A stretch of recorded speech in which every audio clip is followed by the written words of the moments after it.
So when I got my MBA, I got a job with the Boston Consulting Group.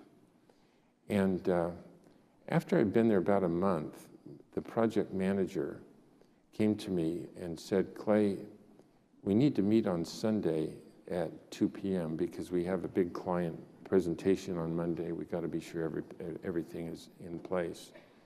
And I said, oh gosh, Mike, I forgot to tell you, I'm a religious guy, and I just made a commitment that I wouldn't work on Sunday.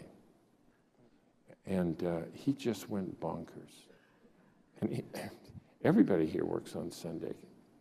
And I said, well, I made a commitment that I wouldn't. And he said, look, I don't know anything about your church, but my church, if I need to do something that's a little bit shady, I just do it. And then I find a priest and I confess that I did it. And I promise never to do it again, you know.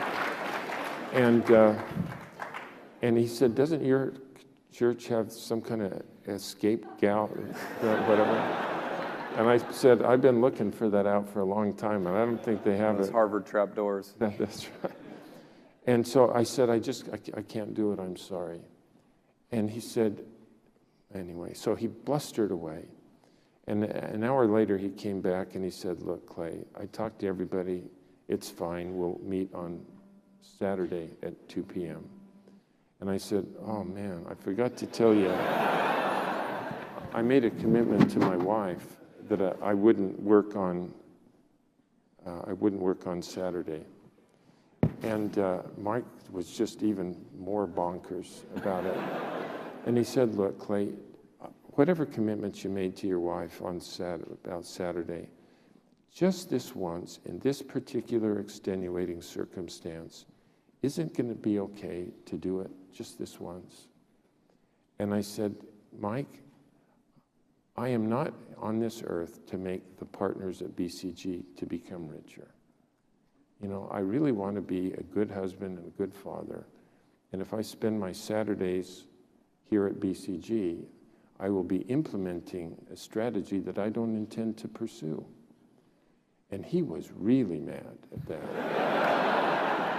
And so then he came back an hour later and he said, look, I talked to the team. Do you happen to work on Friday, perchance?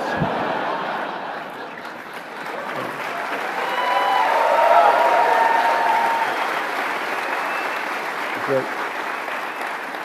you know, it turns out that decision is one of the most important decisions I ever made, because it turns out that my whole life has been filled with an unending stream of extenuating circumstances.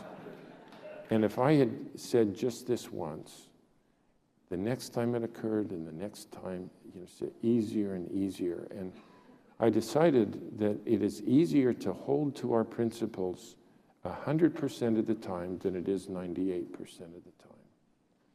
And we, so anyway, that's why I wrote the book.